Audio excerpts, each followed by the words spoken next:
everybody, and welcome back to another Nautical Tales episode, the series where I feature your moments from World of Warships. And these could be good moments, bad moments, or just outright hilarious moments. So let's get started. First up, Lord of Admirals.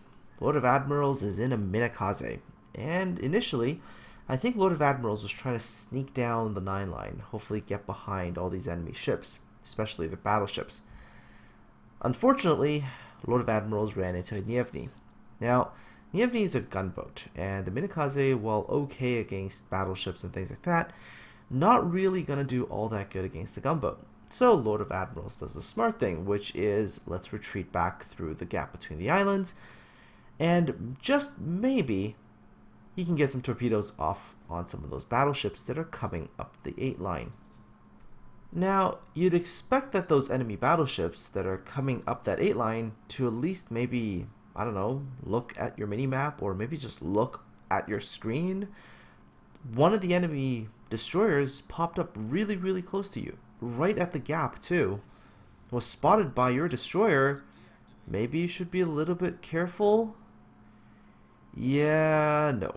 Full speed ahead, says the Colorado. So Lord Admirals goes, okay, let me just fire off all of my torpedoes in your direction. Gets spotted. You'd figure the Colorado here might be taking some kind of evasive maneuver, right? You know, slowing down, turning in, something. Nope. Takes 4 torpedoes, gets sunk. Of course, you know, this is Nautical Tales. This is never going to be just one single ship getting sunk. Because the battleship following the Colorado, that New York over there, you've just watched your friend getting sunk by a destroyer at that position. You might want to change course, right? Yeah, no. Not at all. New York followed the exact same path as the Colorado, gets hit by torpedoes in pretty much the exact same spot. Kill number 2. Good job, Lord of Admirals, but dear lord, those enemy battleships. But of course you can say, hey, that's the low tiers, right? Or at least that's the mid tiers. I guess tier 7 is mid tier. You can say, well, I mean, the New York was tier 5, so sort of, you know, a noob doesn't know what he's doing. Well, the whole battleship tunnel vision thing goes to the high tiers too. So here we have a replay from donlokiman. And Don here is in a Fletcher. And at this particular moment, while trying to throw torpedoes at the Yamato, Don gets spotted. So, Yamato, the battleships all over here know that there's a destroyer right here. Hell, the Yamato seeing the Fletcher, you should realize there are torpedoes heading your way, right? Oh, and by the way, I had to speed this up because this section was kind of long, and you know, as a destroyer throwing torpedoes, there's a huge gap in the middle, so I kind of sped it up to just make your wait a little bit shorter. So you'd figure after getting hit by torpedoes and knowing that there's a Fletcher there, that as those battleships you might want to seek a safer path. I mean, if I look at the map right now, the safer path could really just be, oh, I don't know, turn in a little bit, use the islands there, those little ones, as cover from torpedoes. Nope. The straight line sailing continues. And not only is it like straight line sailing, it's straight line sailing at the same speed, making themselves extremely easy targets for Dawn. So another salvo of torpedoes out. I mean, look at that. The Montana, the Yamato, no evasive maneuvers, no attempts to swerve, no nothing. Just full speed ahead in a straight line. And here's the other thing. Do you notice that there's a destroyer, actually one of the enemy team's destroyers, that is actually inside the B cap? That meant that they could have kind of gone in, used those islands as cover, and had that destroyer maybe move up north and maybe throw some torpedoes and lay some cover and potentially maybe zone out some of those enemy battleships north, and so that they could actually get behind that big island and essentially have cover from Dawn here and also the Montana that's over here. But nope. I mean, all the way to tier 10 and still charging in there out in the open. So, of course, Don says, well, here we go. Let's just send another salvo of torpedoes on the way.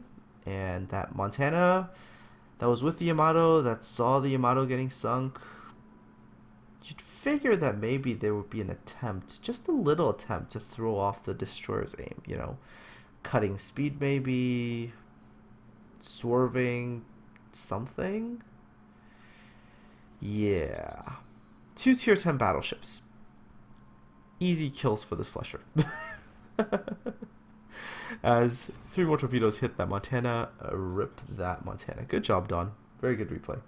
Next up, we have IJN Taiho. And IJN Taiho is in an Amagi against a Yamato.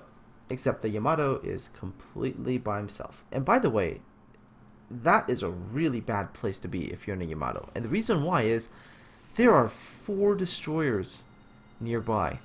4 of them that are going to be throwing torpedoes from every which direction. And it's made worse by the fact that when there are that many torpedoes, you have to try to at least try to avoid those torpedoes, which means inadvertently you're going to be giving a broadside away. And so this Yamato at around 5 kilometers gives IJN Taiho a broadside. And this is going to be glorious. 5 Citadels, 63,000 damage. So damn beautiful. And then, of course, torpedoes finishes off the Yamato. Thank you, Taiho. Good shooting there. Now, that was only on a sort of a, you know, ganging up situation. What about this one? This one's from Quinzer, and Quinzer's in a Zao. And the enemy team's sort of been routed already, and Quinzer earlier saw a Tirpitz and a Montana up north. So I think Quinzer's trying to get over here, maybe get some damage. Suddenly, a wild Iowa appears.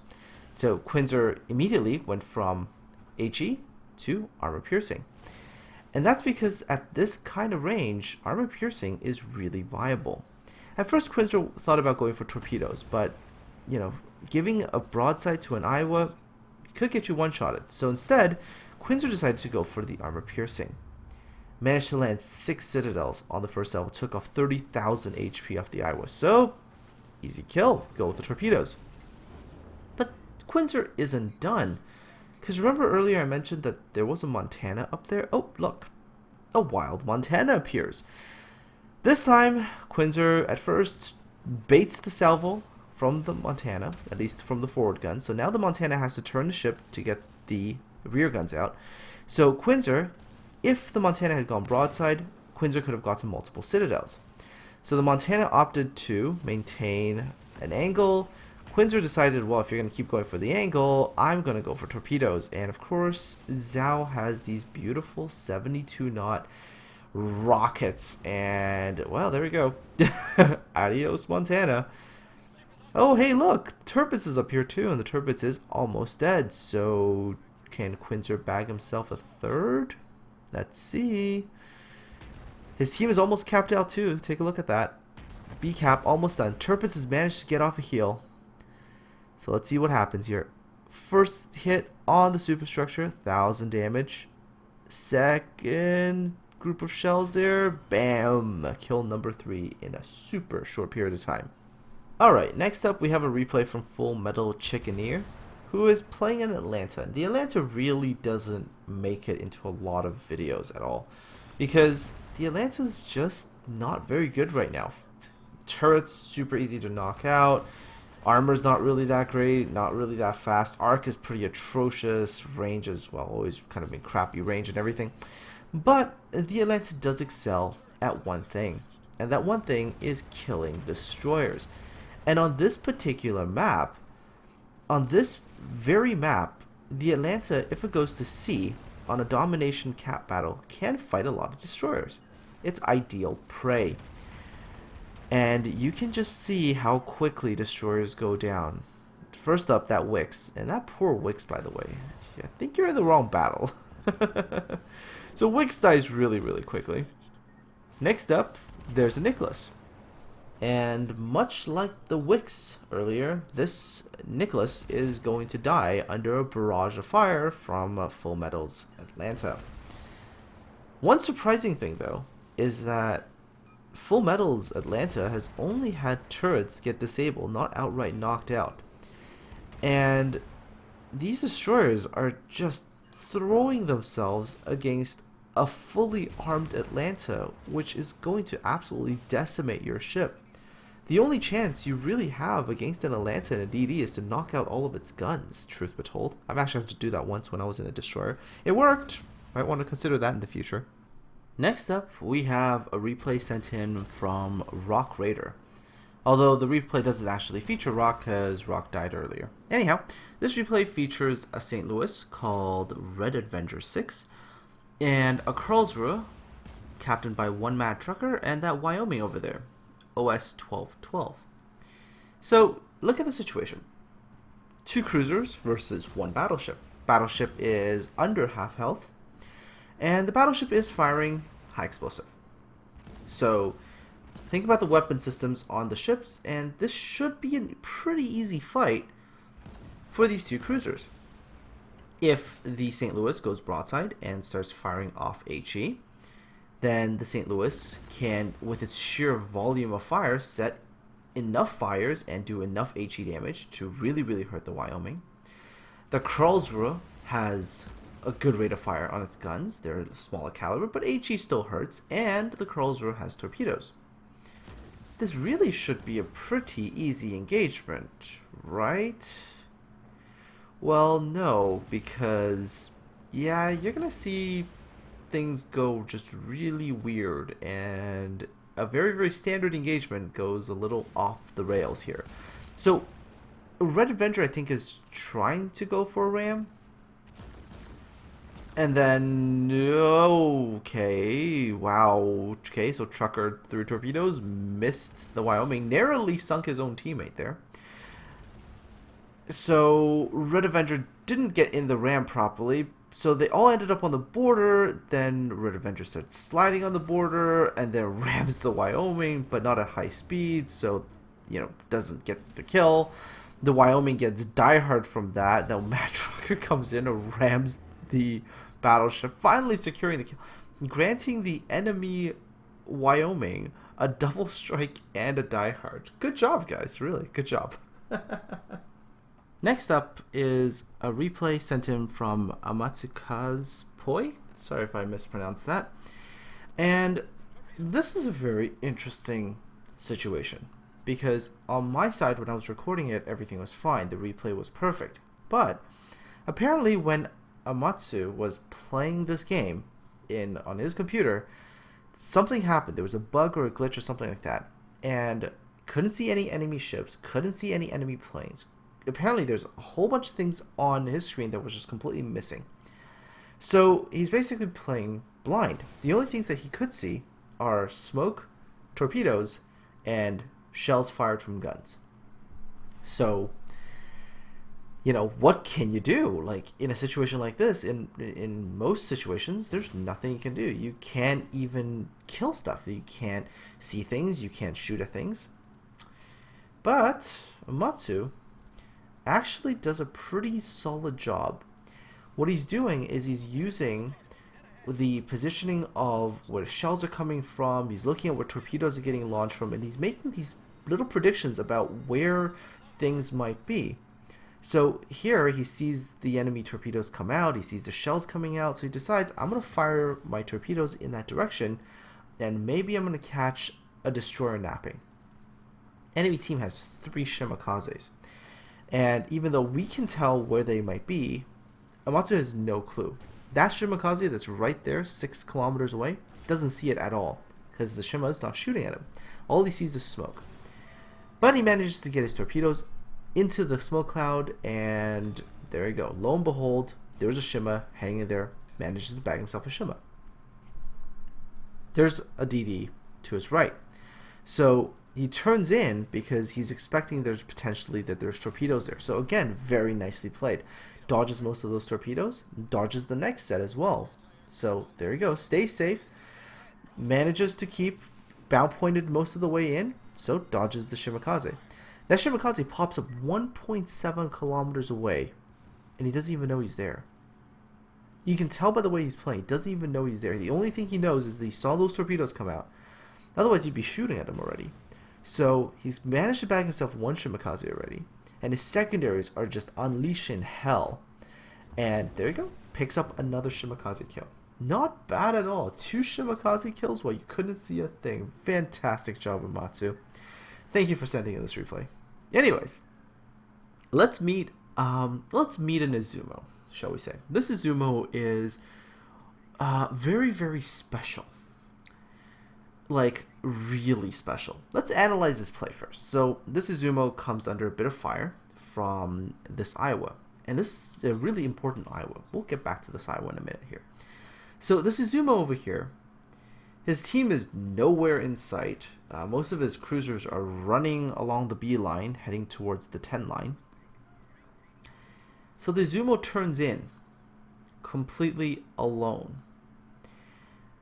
No support at all. And Izumos really don't do well when they're by themselves, by the way. I mean, I've had to play that ship in. If you're alone, you're pretty screwed. So the first thing he has to deal with is, well, 3 waves of Shima torpedoes. Now, he does actually get hit by them. Does manage to dodge all those Shima torpedoes. Except now he knows there's a Shima in front of him. So that's not good. Enemy battleship with the Iowa opening fire on him. There's a cruiser that's opening fire on him. Oh, look, and the carrier planes have arrived on the scene. No matter how you look at the situation, sooner or later, the Izumo is going to die because the Izumo decided to go at it alone.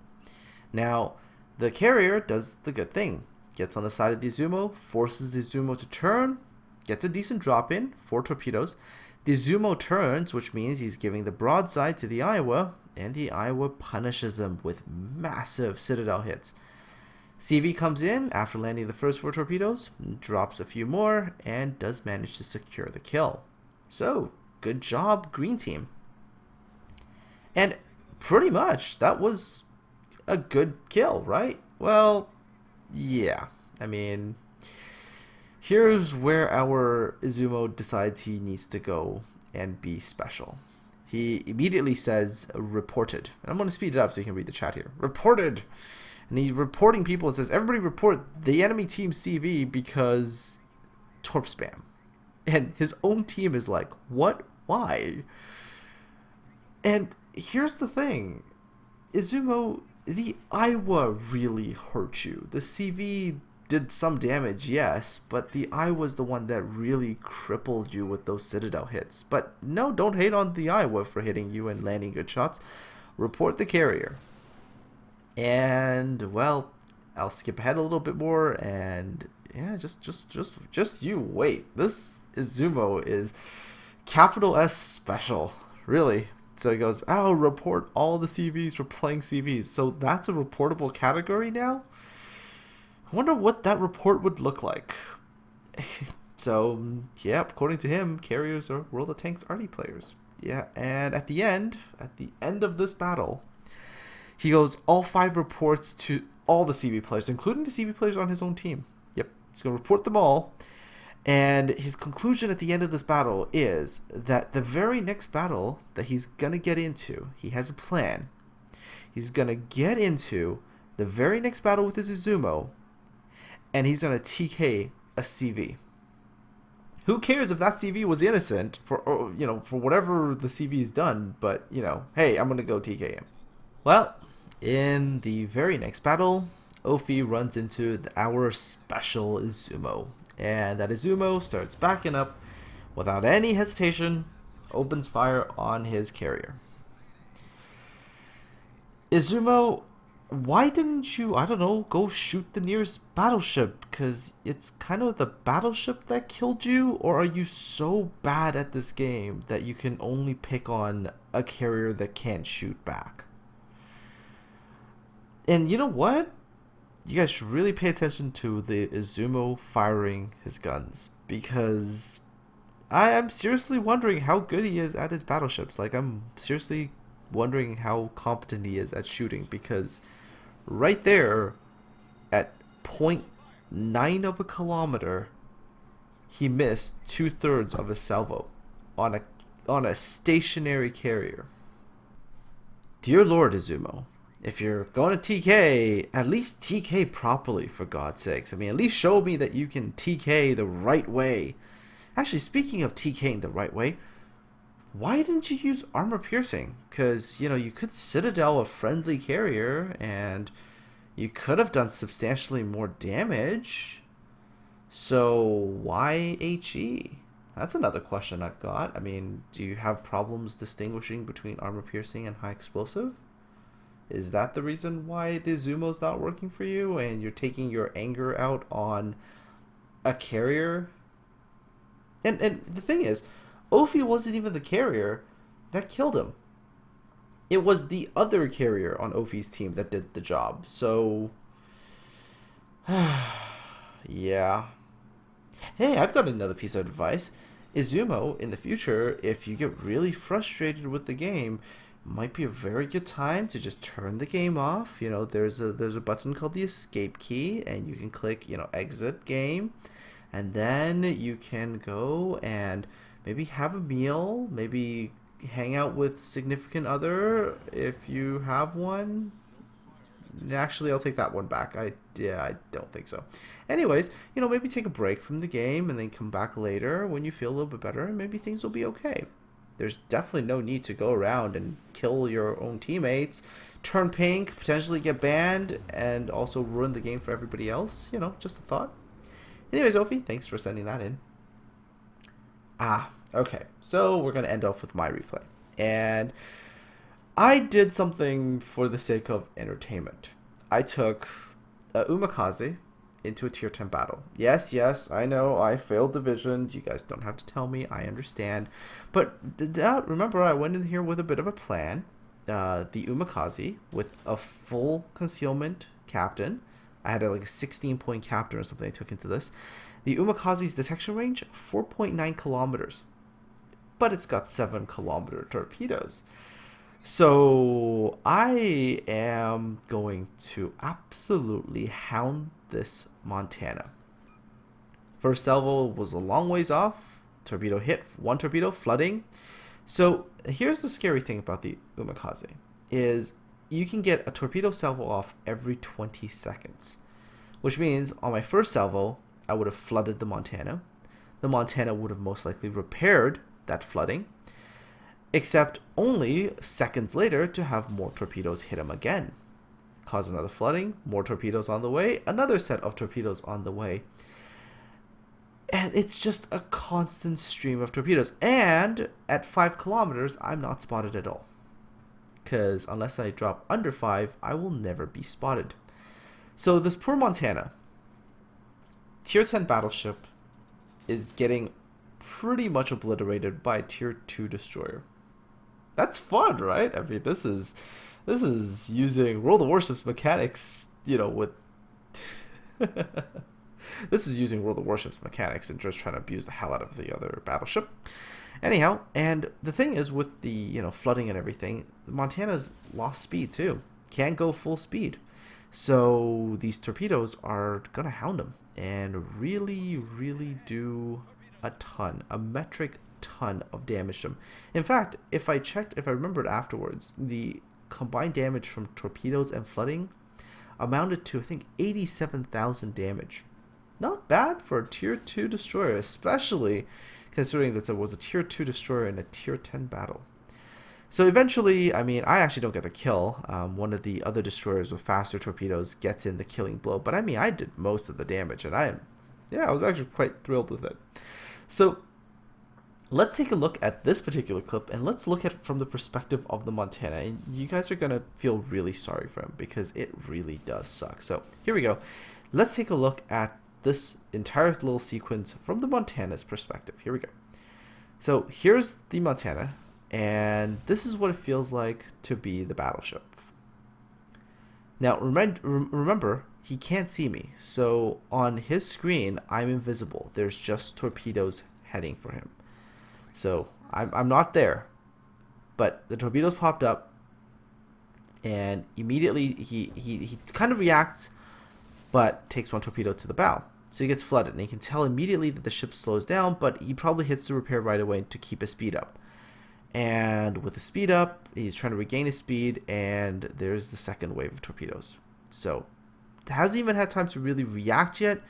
More torpedoes on the way. So now this Montana is probably like, okay, crap. 2 more, gets flooded again. So now his speed gets cut. So right here, he starts to turn away, thinking that he needs to get away. But if this was a regular destroyer with a long reload time, he probably would have been able to turn away. Except, oh, here's some more. I mean, this is just a terrorizing feeling, don't you think? I mean, imagine you're in a battleship and like every so many seconds a torpedo is just right there, and you're permanently flooded too. There is no way you can resolve the flooding, because the torpedoes coming so quickly that every time they hit, you're flooded again. Look at that. Poor Montana. I mean, eventually he finally gets a turn in, finally gets the ship turned around. But I got another salvo of torpedoes heading for him. And it's basically like this. If you have a full concealment Umikaze with the 4.9 kilometer detection range and the 7 kilometer torpedoes, and you get into even tier 10 battles, you could, in theory, stay invisible forever. And if you're running into battleships, they are really going to struggle because they can't get away from you. Torpedoes are coming at them frequently, almost every, literally every 20 seconds. Flooding is happening all the time. The ship's not going at full speed, and it's brutal. Eventually, you're just going to die to sheer torpedo damage plus flooding. And that is how you terrorize tier 10 battleships with an Umikaze. Anyways, folks, hope you enjoyed this Nautical Tales episode. If you want to send me your moments, please check the video description below for instructions. Aside from all that, have a good week, and I'll talk to all of you again soon.